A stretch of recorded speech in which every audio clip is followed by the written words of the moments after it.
मैं सही निर्णय लेने में विश्वास नहीं करता, मैं निर्णय लेता हूं फिर उन्हें सही बनाता हूं।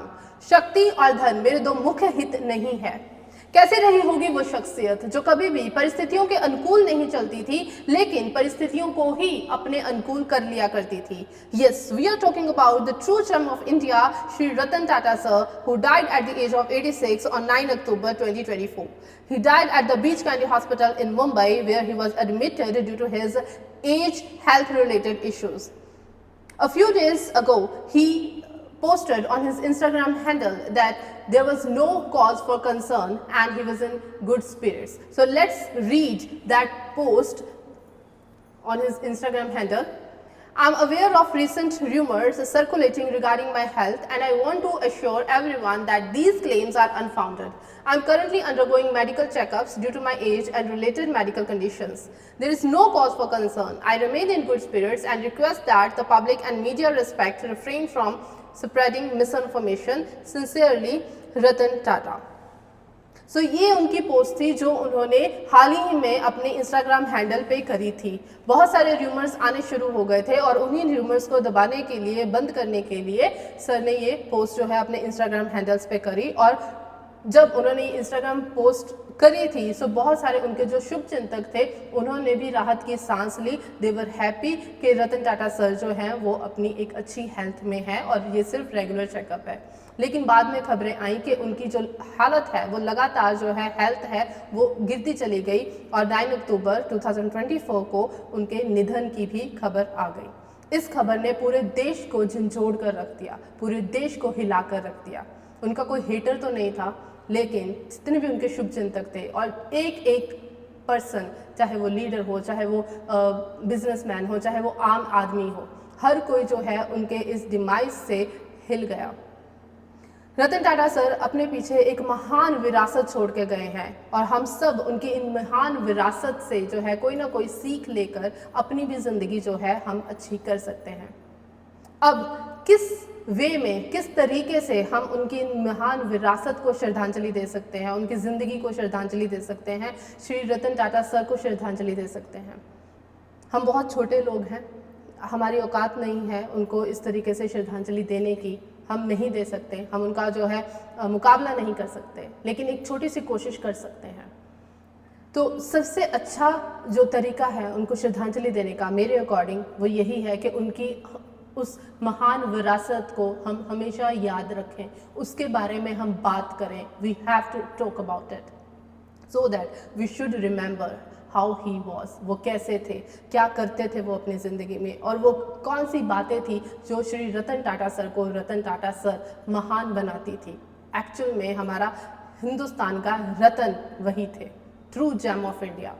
तो चलिए आज हम जो हैं उनको श्रद्धांजलि देते हुए उनकी ज़िंदगी के कुछ झलकियाँ जो है देखते हैं। तो उनके जन्म से शुरू करते हैं। So 28 December 1937 को Ratan Tata sir was born in Bombay, now Mumbai, during the British Raj into a Parsi Zoroastrian family. He was the son of Neville Tata and the Sunil Tata. जब टाटा सर 10 साल के थे, his parents separated, उनके parents का divorce हो गया था और वो अपने दादी ग्रैंड मदर के साथ नवाज बाई टाटा के साथ जो है रहने आ गए। उनकी नवाज बाई टाटा जो दादी थी उनको जो है सपोर्ट करती थी, उनको पालना पोषण वही करती थी। He had a younger brother Jimmy Tata और उनके हाफ ब्रदर भी थे जो कि उनके पिता की दूसरी शादी से थे। उनके पिता की दूसरी शादी जो है सिमोन टाटा से हुई थी और ये तीनों ही जो है इकट्ठे जो है बड़े हुए एक ही घर में। एजुकेशन की बात करें तो उन्होंने अपनी जो अर्ली स्कूलिंग है वो मुंबई में ही अपनी कंप्लीट करी थी, कैंपियन स्कूल में, और लेटर 1962 में कॉर्नल यूनिवर्सिटी जो अमेरिका में है वहाँ पे उन्होंने जो है आर्किटेक्चर की डिग्री ली थी। बैचलर्स ऑफ आर्किटेक्चर उन्होंने कॉर्नल यूनिवर्सिटी से किया। बाद में हार्वर्ड बिजनेस स्कूल गए 1975 में, जहां से उन्होंने एडवांस मैनेजमेंट प्रोग्राम की जो है डिग्री हासिल करी थी। ये कुछ रेयर पिक्चर्स हैं यंग रतन टाटा सर की along with his college mates या स्कूल मेट्स। अगर उनके करियर के बारे में बात करते हैं तो 1962 में उन्होंने टाटा सन्स की जो कंपनी है फ्लोर शॉप में काम करते हुए उन्होंने जो है एज असिस्टेंट या ऑपरेशन मैनेजर जो है वो उन्होंने ज्वाइन करी थी, ठीक है, जस्ट बिजनेस का जो है सिर्फ एक्सपीरियंस लेने के लिए। फिर 1971 में उनको डायरेक्टर इंचार्ज बना दिया जाता है नेल्को का, national radio and electronics company limited. हालांकि ये जो कंपनी है बाद में जो है बंद हो गई थी, ये अनसक्सेसफुल रही थी। फिर इम्प्रेस मिल करके एक कंपनी थी, ये भी टाटा ग्रुप की ही थी, और 1977 में ये जो इम्प्रेस मिल है इसकी सारी जिम्मेदारी जो है रतन टाटा सर को सौंप दी गई। उन्होंने इस कंपनी को जो है इसको सक्सेस करने के लिए, इस जो डूब रही थी कंपनी, इसको बचाने के लिए बहुत सारे प्लान्स बनाए, लेकिन वहाँ के जो एग्जीक्यूटिव्स थे उन्होंने इसको रिजेक्ट कर दिया और अल्टीमेटली ये कंपनी भी जो है वो बंद हो गई। फिर उनको ट्रांसफर कर दिया गया अगेन टाटा सन्स में।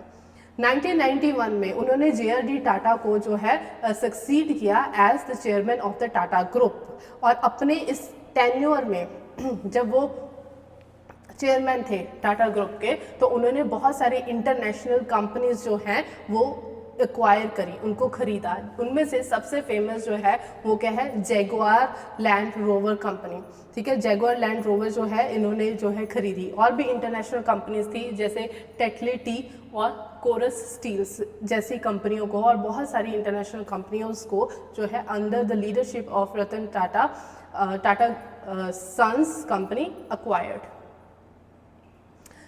Being a businessman, he always supported the small startups. तो उन्होंने स्टार्टअप्स में न्यू एंटरप्रेन्योर्स जो हैं, यंग एंटरप्रेन्योर्स जो हैं, उनको सपोर्ट करने के लिए बहुत सारी इन्वेस्टमेंट्स करी, जो उनमें से जो फेमस उनकी इन्वेस्टमेंट्स हैं वो इन कंपनियों में है, जैसे लेंसकार्ट हो गया, अर्बन कंपनी हो गया, फर्स्ट क्राई हो गया, ओला इलेक्ट्रिक हो गया, और ओला कंपनी जो हो गया। इनमें उन्होंने अपनी जो है इन्वेस्टमेंट करके इन स्टार्टअप्स को भी जो है सपोर्ट किया था। अगर हम उनके अवार्ड्स और अचीवमेंट्स की बात करें तो बहुत सारे ऐसे अवार्ड्स और अचीवमेंट्स हैं जिनसे श्री रतन टाटा सर को नवाजा गया। He received several highly respected honors and accolades, including Padma Vibhushan, Honorary Doctor of Business Administration, Medal of the Oriental Republic of Uruguay, Honorary Doctor of Technology, Responsible Capitalism Award, Sayaji Ratna Award, Assam Bhaval and many more. List just goes on. तो ये सारी की सारी achievements जो हैं वो Shri Ratan Tata sir की थी। क्या आपको पता है that he was the first Indian to fly an F-16 fly Falcon? ये हर कोई नहीं जानता है इस फैक्ट को कि रतन टाटा के पास जो है एक वैलिड पायलट लाइसेंस भी था, जो जेट्स का भी जो है लाइसेंस था और हेलीकॉप्टर्स का भी था, यानी कि वो दोनों ही चला सकते थे। He even co-piloted a Lockheed Martin F-16 Flying Falcon fighter jet in 2007. The US के जो डिफेंस कॉन्ट्रैक्टर थे उन्होंने उनको इनवाइट करा था एरो इंडिया शो के दौरान बेंगलुरु में आधे घंटे के लिए इसको उड़ाने के लिए। रतन टाटा की उम्र तब कितनी थी? 69 इयर्स थी। क्या आपको पता है कि जब रतन टाटा सर ने जो पायलट बनने की जो सीख है वो कहाँ पे ली? अमेरिका में ली।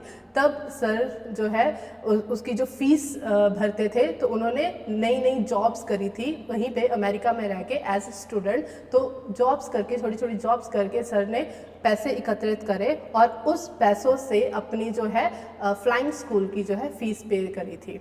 और आज अगर हम इनसे ये सीखना चाहें तो हम ये कह सकते हैं कि अपने सपनों को जीने के लिए, उनके लिए काम करने के लिए हम भी कड़ी मेहनत कर सकते हैं, लेकिन हम क्या करते हैं? उससे कतराते हैं। तो यही चीज़ जो है हमें मिस्टर रतन टाटा सर से भी सीखनी है। वैसे तो बहुत सारी ऐसी चीज़ें हैं जो श्री रतन टाटा सर ने अपने पीछे छोड़ के गए हैं। वो अपनी एक महान विरासत जो है छोड़ के गए हैं। लिस्ट जो है बहुत लंबी है, बहुत कुछ है उनके लिए जानने के लिए, ये ज़िंदगी कम पड़ जाएगी। लेकिन रतन टाटा सर की अचीवमेंट्स और अवार्ड्स और जो उन्होंने काम किए हैं एजुकेशन में, हेल्थ केयर में, एनिमल्स के लिए, स्टूडेंट्स के लिए, everything, he was a true philanthropist. हम उसको गिन भी नहीं सकते हैं, इतने वो काम कर गए हैं। लेकिन हम कुछ चीज़ें जो सीख सकते हैं उनसे वो यही है कि कैसे हिम्मत ना हार कर, ठीक है, सही राह पर चलकर हम सही तरीके से कोई भी जो है सक्सेस पा सकते हैं।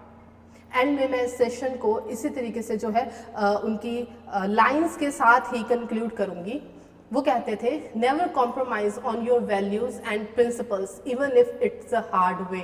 चाहे बुरा भी, बहुत मुश्किलें भी आ जाएं आपके पास, बहुत बुरे जो है परिस्थितियां भी आ जाएं आपके पास, अपने वैल्यूज़ के साथ और अपने प्रिंसिपल्स, अपने सिद्धांतों के साथ कभी भी हमें कॉम्प्रोमाइज़ नहीं करना है। अपने जो कैरेक्टर है उसको हमेशा अपराइट रखना है, जस्टिस के साथ काम करना है। So these were the lines by Ratan Tata sir. I hope I have managed to give tribute to Shri Ratan Tata sir. कोई भी गलती हुई हो, कोई भी कुछ गलत बोल दिया हो मैंने, तो उसके लिए जो है कान पकड़ के माफ़ी है, क्योंकि इतने महान शख्सियत को मेरी कोई औकात नहीं होती है ट्रिब्यूट देने की, श्रद्धांजलि देने की। सो आई होप कि आपको ये जो सेशन है इसने इंस्पायर करा होगा और आप भी श्री रतन टाटा सर की ज़िंदगी से अच्छे चीज़ें सीख के अपनी ज़िंदगी में उनको उतारेंगे और अपनी ज़िंदगी को अच्छा करेंगे। Thank you so much and keep watching Paritran classes. Thank you so much. Bye, take care.